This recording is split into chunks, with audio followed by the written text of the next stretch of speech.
नमस्कार साथियों, स्वागत है आप सभी का आपकी अपनी पाठशाला पर। मैं हूं अंकित अवस्थी। आप हैं मेरे साथ में एक ऐसी खबर का जिक्र करने के लिए जो कि आज नई संसद के अंदर बहुत ही ऐतिहासिक तरीके से जोर शोर से चर्चा में रहा है।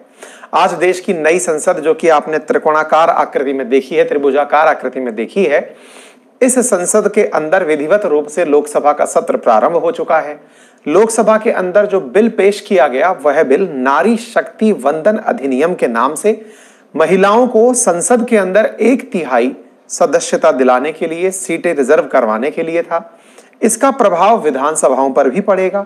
आज के सेशन में इसे आप बहुत ज्यादा जरूरत के लिए इसलिए जानिएगा क्योंकि यह आने वाले परीक्षा के पॉइंट ऑफ व्यू से बहुत मायने योग्य है। परीक्षा के पॉइंट ऑफ व्यू से क्यों इंपॉर्टेंट है मैं बताना चाहूंगा, क्योंकि यहां पर संविधान संशोधन की बात की गई है, संविधान संशोधन करने के तरीके की बात की गई है, संविधान संशोधन के माध्यम से कुछ नए आर्टिकल्स जोड़ने की बात की गई है। इतना ही नहीं, यहां एक शब्द परिसीमन चर्चा में आया है और बहुत सारे ऐसे प्रश्न की क्या 2024 की लोकसभा चुनाव से पहले ही ये सारा काम हो जाएगा। ये तमाम चीजें इस चीज से कनेक्टेड हैं। तो आज के सेशन में हम आपके साथ इन सारी चीजों का यहां पर डिस्कशन करने जा रहे हैं। ठीक है, बहुत इंपॉर्टेंट है। वुमेन रिजर्वेशन बिल, क्या ये पहली बार हुआ है? क्या किसी ने पहली बार? बहुत सारी बातें हैं इसके अंदर जो आपको लर्न करनी है। इसलिए मैं कहूंगा कि ये जब सेशन कंप्लीट हो जाए तो मैं इसकी पीडीएफ आप लोगों को अपने टेलीग्राम चैनल पर एज इट इज शेयर कर दूंगा। आप उसे जरूर पढ़ लीजिएगा क्योंकि कंटेंट रिच है ये, है ना। एग्जाम के अंदर काफी ज्यादा काम की आ सकती है। हो सकता है बाकी लोगों के काम की ना हो, एग्जाम वाले जो बच्चे हैं ना उनके काम का सेशन है ये। तो आप हमारा टेलीग्राम चैनल जो अंकित अवस्थी सर के नाम से अवेलेबल है या GKY अंकित अवस्थी सर के नाम से वेरीफाइड है, वहां पर आपको मिल जाएगी। आप वहां से इस फाइल को देख लीजिएगा। ठीक है, आप लोगों को हालांकि इसके बारे में हमने 21 घंटे पहले अपने ट्विटर पर भी जानकारी दे दी थी। हमने ये कहा था कि कैबिनेट के अंदर वुमेन रिजर्वेशन बिल को मंजूरी मिल गई। कैबिनेट संसद से अलग कैसे? हाँ भाई, एग्जीक्यूटिव की जो मतलब एग्जीक्यूटिव जहां पर बैठते हैं वो कैबिनेट है, यानी कि सरकार के जो मंत्री हैं उन्होंने इस बिल को इंट्रोड्यूस करने से पहले ही कल अपने लेवल पर यह सहमति बना ली थी कि हम संसद के अंदर इस प्रकार का बिल लेकर के आएंगे, महिला रिजर्वेशन का बिल लेकर आएंगे। इस आधार पर हमने आप लोगों से फिर एक राय जानी थी और कहा था कि यदि आप अपनी राय इस बिल पर रखेंगे तो हम अपने कमेंट को जो आप हमें करेंगे ट्विटर पर, उसको हम अपने सेशन में भी दिखाएंगे। तो हमने आपसे राय मांगी, आप में से बहुत सारे बच्चों ने हमें कमेंट्स में अपनी राय दी। आज के सेशन में उन बच्चों की राय भी हम अपने सेशन के अंदर दिखाएंगे। फिलहाल के लिए आप हमारे यहां पर न्यूज कटिंग देख लें। न्यूज में लिखा है वुमेन रिजर्वेशन बिल इंट्रोड्यूस्ड। प्रधानमंत्री ने कहा है कि सितंबर 19 हिस्टोरिक डे के रूप में माना जाएगा। हिस्टोरिक तो है ही क्योंकि आज गणेश चतुर्थी के अवसर पर देश को नई संसद जो मिली है, लेकिन इस नई संसद में जो पहला बिल है वो महिलाओं से जुड़ा हुआ है, इसलिए ये अपने आप में हिस्टोरिक डे है। ठीक है, हमने आपसे चूंकि सवाल पूछा था और आपसे आपकी ट्विटर पर राय जानी थी, तो हर्ष सिंह ने यहां पर लिखा हुआ है और ये बात इनकी सही भी है। और इनका कहना यह है कि बहुत सी जगह ऐसा होता है कि इलेक्शन के अंदर महिलाओं को खड़ा तो कर दिया जाता है, लेकिन जैसे अब तक देखते आए हैं पंचायती राज में कि सरपंच की जगह सरपंच पति जो होते हैं वो काम कर रहे होते हैं। प्रधान महिला है लेकिन प्रधान पति ही सारा की सारा काम संभाल रहे होते हैं। अगर इस प्रकार से सिंबॉलिक तरीके से दिखाएंगे तो ये गलत होगा।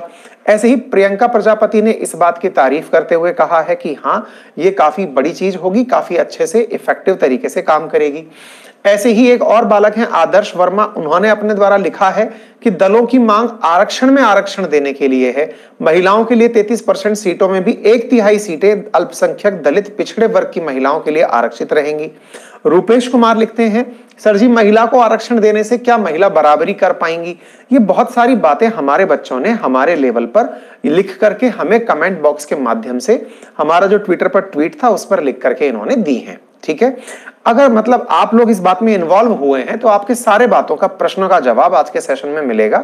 लेकिन सेशन के साथ साथ मैं आपको तुरंत याद दिला दूं, और वो याद ये है, अब से कुछ ही मिनट बची हैं आप लोगों के एडमिशंस के अंदर एनरोल करने के लिए। कौन से एडमिशंस? उत्तर प्रदेश प्रशासनिक परीक्षा की अगर आप तैयारी अपनी पाठशाला के साथ मिलकर करना चाहते हैं तो हमने लिंक कमेंट बॉक्स में पिन किया हुआ है, कुछ ही मिनट बाकी हैं। यदि आप उस फाउंडेशन बैच में एडमिशन लेना चाहते हैं तो जाइए, गणेश चतुर्थी के अवसर पर 7500 रुपए में जाकर प्री प्लस मेंस का कंप्लीट फाउंडेशन बैच उन टीचर्स के माध्यम से जिनका हमने डेमो आपको यूट्यूब पर डाल दिया है, आप उनसे बैठकर पढ़ सकते हैं। इतना ही नहीं, हमारे द्वारा आरएएस प्रतियोगी परीक्षा को ध्यान में रखकर जो 1 अक्टूबर का प्रीलिम्स है उसको ध्यान में रखते हुए अपनी पाठशाला पीसीएस नाम से एक नया यूट्यूब चैनल चलाया गया है, जिस पर लगातार मैराथन क्लासेस चल रही हैं।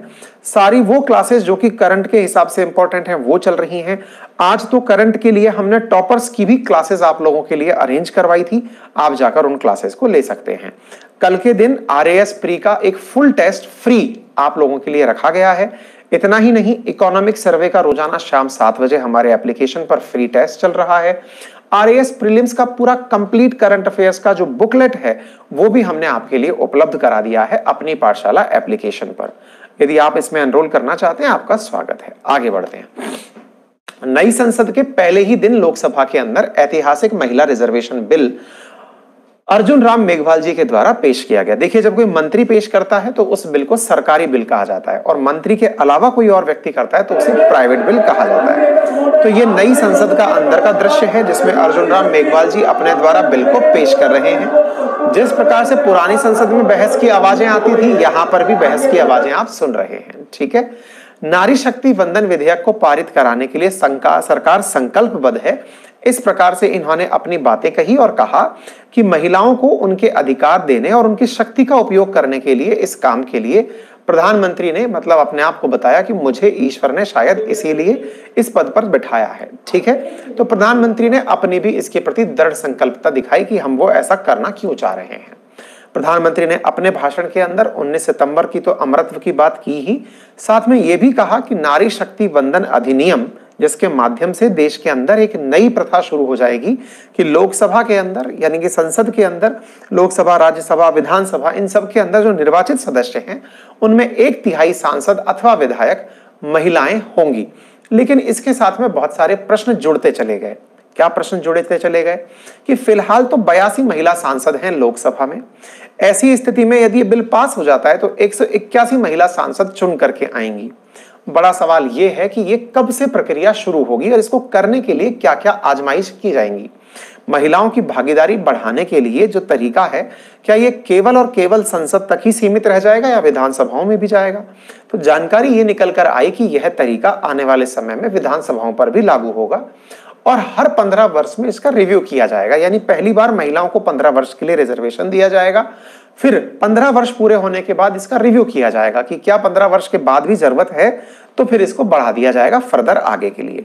फिलहाल लोकसभा के अंदर महिला सांसदों की संख्या 78 है। 543 सदस्य संख्या में 78 जो है वो 15% है। ऐसे ही राज्यसभा के अंदर 245 कुल सांसद में से 31 महिला सांसद हैं, दैट मीन्स 13% है। दुनिया का जो वैश्विक एवरेज है वो 26% के आसपास है। हम उसकी तुलना में काफी पीछे हैं। हम करना क्या चाहते हैं, यह संख्या बढ़कर के 15% से निकलकर 33% चली जाए, हम ये चाहते हैं। ऐसा करने के लिए आपको देखना होगा कि कौन सी राजनीतिक पार्टी या किस राज्य से सबसे अधिक महिला सांसद हमारी संसद में हैं। तो पश्चिम बंगाल से सर्वाधिक 12 सांसद महिला सांसद लोकसभा के अंदर आती हैं। ऐसे ही उत्तर प्रदेश से 11, महाराष्ट्र से 8, इस प्रकार से महिला सांसदों का संसद के अंदर योगदान है, महत्वपूर्ण स्थान है। अब सवाल यह बनता है कि लोकसभा के अंदर महिला आरक्षण का फॉर्मूला क्या रहेगा। जैसा कि आप सभी जानते हैं कि संसद के अंदर SC ST के लिए सीट रिजर्व हैं। जो महिलाओं के लिए सीट रिजर्व SC ST के लिए जो रिजर्व सीटें हैं, उनमें महिलाओं के लिए 1/3 सीटें SC ST वाले में से भी रिजर्व कर दी जाएंगी। शेष बची सीटों में से भी 1/3 सीटें महिलाओं के लिए रिजर्व कर दी जाएंगी। इसके लिए करते समय देश में जो विधेयक पेश किया गया, यह संविधान संशोधन बिल 128वां संविधान संशोधन बिल था। भारत में अब तक 105 संविधान संशोधन हो चुके हैं। ये 106वां संविधान होगा अगर संविधान संशोधन होगा, अगर लागू हो गया। बिल 126वां है, सॉरी 128वां है। 128वें संविधान संशोधन बिल के माध्यम से भारत के संविधान में जो नए काम किए जा रहे हैं उनमें एक नया क्लॉज जोड़ने की बात की गई है जिसका नाम 239AA है।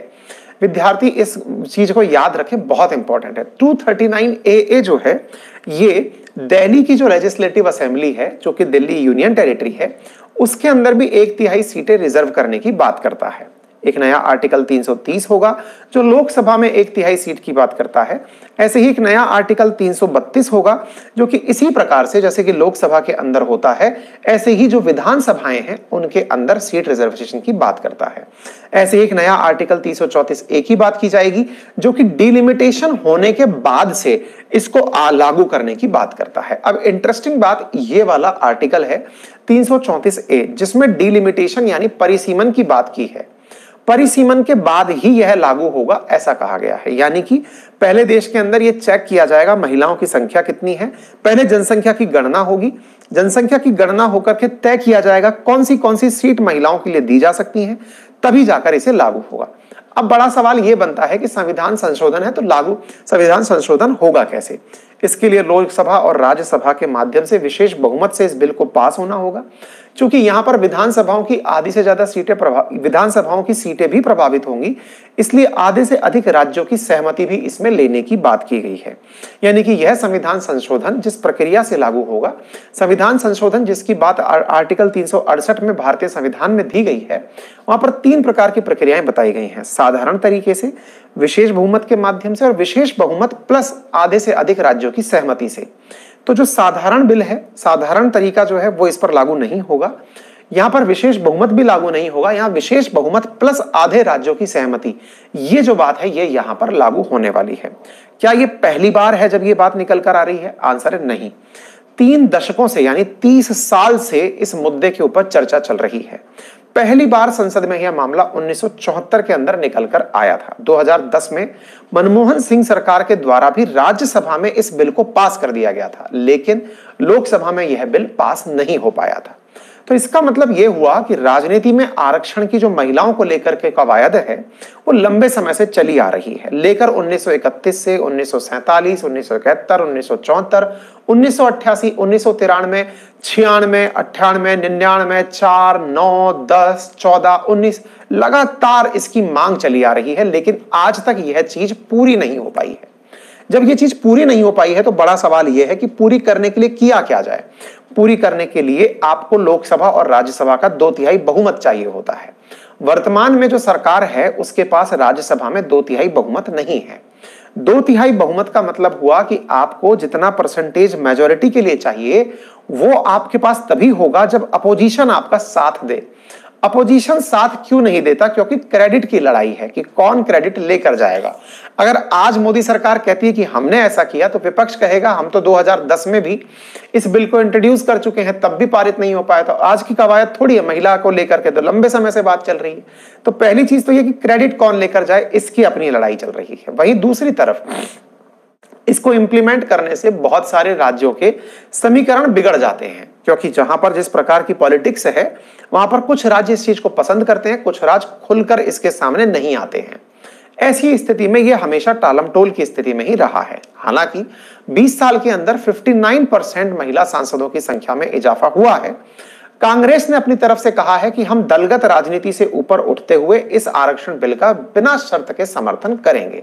ठीक है, बाकी विपक्षी दल भी इस महिला आरक्षण के समय बिल के ऊपर अपना साथ देने के लिए साथ में हैं और उन्होंने कहा कि हम लोग भी इसके साथ हैं। देखना होगा कि जिस प्रकार से स्थितियां बदलेंगी उसमें कितने लोग इसके अंदर साथ में निकलकर आते हैं। ठीक है, अब बड़ा सवाल यह है कि आने वाले समय में 5 राज्यों के अंदर विधानसभा चुनाव है, 2024 के अंदर लोकसभा चुनाव है। तो क्या 5 राज्यों का विधानसभा चुनाव और 2024 का लोकसभा चुनाव इस 1/3 सीटों के लिए प्रभावित होगा? आंसर है नहीं। ऐसा क्यों?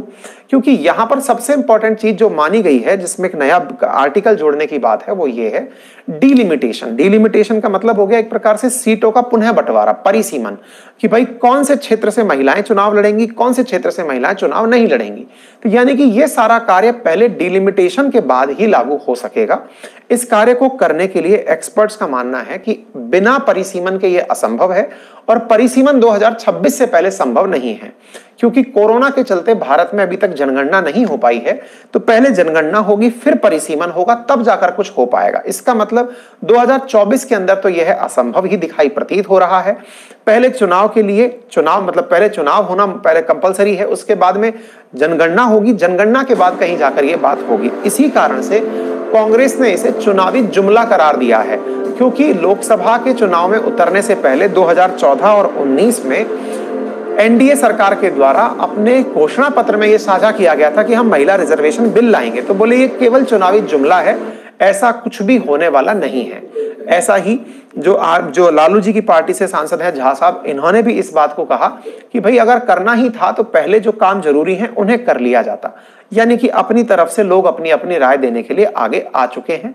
लगभग कहने का मतलब यही है कि ये चीज इस बार भी लागू तो नहीं हो पाएगी, लेकिन हाँ, अगर ये पास हो जाती है, सरकार इस काम में कर जाती है, तो फिर जो प्रश्न बन जाएंगे वो ये कि क्या अभी होने वाली विधानसभाओं में ये लागू हो पाएंगी? तो आंसर है नहीं साहब, अभी तो नहीं हो पाएंगी। विधान परिषद में भी लागू हो गया क्या? तो देखिए यहां पर बात यह है कि अभी तक राज्यसभा और विधान परिषद के बारे में कोई भी जानकारी इस बिल में नहीं दी गई है। तो कहने का मतलब यह है कि राज्यसभा और विधान परिषद में अभी इसके बारे में कोई बात निकलकर नहीं आई है। तो क्या महिला आरक्षण हमेशा के लिए होगा? आंसर है नहीं, 15 साल के लिए होगा, 15 साल बाद फिर किया जाएगा। क्या एससी एसटी महिलाओं को अलग से आरक्षण मिलेगा? नहीं, ऑलरेडी लोकसभा के अंदर 131 सीटें महिला एससी एसटी के लिए आरक्षित हैं। उन 131 सीटों में से 1/3 सीटें महिलाओं के लिए हो जाएंगी, यानी 44 सीटें महिलाओं के लिए हो जाएंगी। बाकी बची जो सीटें होंगी, दैट इज 87, वो महिला पुरुष कोई भी चुनाव लड़ सकता है एससी एसटी के केस में। क्या ओबीसी के लिए महिलाओं को अलग से आरक्षण मिलेगा? नहीं, ऐसा इसमें कोई प्रावधान नहीं है। इसके अंदर फिर सबसे बड़ा बात यह है कि कैसे सीटों का रिजर्वेशन किया जाएगा। तो जैसे मैंने कहा कि यहां पर परिसीमन के माध्यम से चुना जाएगा, जहां महिलाएं ज्यादा हैं वहां पर महिलाओं को ही सीट पहले दे दी जाएंगी चुनाव लड़ने के लिए, लेकिन इसका निर्धारण समय समय पर किया जाएगा डिलिमिटेशन के माध्यम से। पहले जहां पर महिलाओं को नहीं, फिर कहीं और से उनको मौका दिया जाएगा। फिर सवाल बना, क्या कोई महिला एक से अधिक स्थानों से चुनाव लड़ सकती है? आंसर है जी नहीं। महिला आरक्षित सीट से अगर चुनाव लड़ती है तो फिर आरक्षित सीट को वो यूज नहीं कर पाएंगी, किसी अनारक्षित सीट से चुनाव लड़ने से उन्हें कोई नहीं रोक रहा है। क्या वर्तमान की जो लोकसभा है और विधानसभा है उस पर कोई फर्क पड़ेगा? नहीं पड़ेगा, क्योंकि परिसीमन से पहले ये चुनाव कंप्लीट हो जाएंगे। क्या रिजर्वेशन बिल लागू होने से महिलाएं केवल आरक्षित सीटों से ही चुनाव लड़ पाएंगी? ऐसा भी नहीं है। क्यों नहीं है? क्योंकि सीटें रिजर्व होने का मतलब ये नहीं है कि आप यहीं से लड़ो, बाकी जो अनारक्षित सीटें हैं वहां से तो कोई भी कभी भी चुनाव लड़ सकता है। अब हम बात करते हैं दुनिया की राजनीति में महिलाओं की क्या भागीदारी है। मैं रहा हूं, ये जो कंटेंट है ना, ये बहुत ज्यादा इंपॉर्टेंट है, इसे आप एक बार पढ़ लीजिएगा, क्योंकि इससे बहुत सारे प्रश्न आपके तैयार होंगे। आप इसकी वजह से प्रॉपर आंसर राइटिंग के लिए जो कंटेंट चाहिए वो आपको मिल रहा है। आप किसी इंटरव्यू में जाएंगे उसके लिए आपको प्रॉपर आंसर मिल रहा है। करंट अफेयर्स का जो 1 सिंगल लाइनर क्वेश्चन होता है उसके लिए भी आपको यहां से कंटेंट मिल रहा है। ये कंटेंट अभी थोड़ी ही देर में मैं अपने टेलीग्राम पर शेयर करूंगा, वहां से इसको आप ले लेना, काफी काम का कंटेंट है ये, ठीक है। अब बात करते हैं दुनिया की राजनीति में महिलाओं की भागीदारी क्या है। तो 29% देश ऐसे हैं जहां कैबिनेट में महिलाओं की संख्या 50% से अधिक है, और अगर ऐसी जगह हैं भी तो उन्हें जो डिपार्टमेंट दिए गए हैं वो जेंडर इक्वालिटी, फैमिली और चिल्ड्रन वेलफेयर, सोशल अफेयर, कुछ इस प्रकार के डिपार्टमेंट दिए गए हैं। ओआरएफ फाउंडेशन की अगर बात माने, इंटर पार्लियामेंट्री यूनियन के हवाले से, वो बताते हैं कि 1 जनवरी 2023 तक दुनिया के सभी देशों में वुमेन रिप्रेजेंटेशन का जो औसत था वो 26.5% था, जो कि 0.4% की रफ्तार से हर दिन बढ़ रहा है। 187 देशों की स्टडी करने के आधार पर यह रिपोर्ट तैयार की गई, जिसमें भारत का स्थान 143वें स्थान पर आया था। एक बालक अपनी तरफ ध्यान आकर्षित कर रहा है कि बफरिंग वाकई में आ रहा है। बफरिंग आ रहा है, लेकिन कैसे आया ये हमें भी नहीं पता है। रुकिए,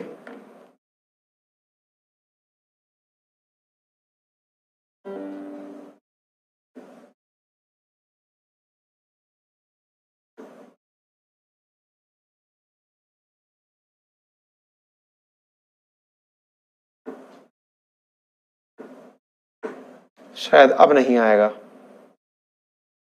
बीच में इंटरनेट फ्लक्चुएट कर गया था, ठीक है।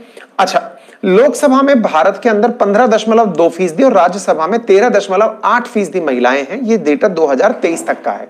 अब ठीक है, Rwanda, Cuba, Nicaragua, Mexico, UAE, New Zealand, Iceland, ये वो देश हैं जहां पर महिलाओं का रिप्रेजेंटेशन सर्वाधिक है। रवांडा में 61% रिप्रेजेंटेशन है। इस क्रम को आप ऊपर से नीचे उतरता हुआ देख सकते हैं। उम्मीद है आप सभी साथियों को यह जानकारी अच्छे से समझ आई होगी।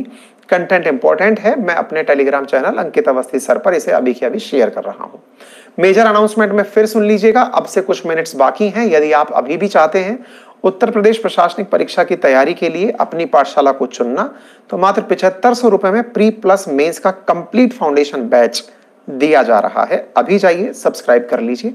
अपनी पाठशाला एप्लीकेशन पर उपलब्ध है। हमने डेमो प्रॉपर तरीके से डाल दिए हैं। इसके अलावा अपनी पाठशाला जो पीसीएस नाम से हमने चैनल बनाया है, यहां पर आपको रोजाना 1 अक्टूबर को ध्यान में रखते हुए आरएएस से रिलेटेड फ्री क्लासेस दी जा रही हैं। अपनी पाठशाला के एप्लीकेशन पर फ्री टेस्ट आप लोगों के लिए आरएएस का कल रखा गया है। आप वहां पर पहुंचकर फ्री टेस्ट का आनंद ले सकते हैं।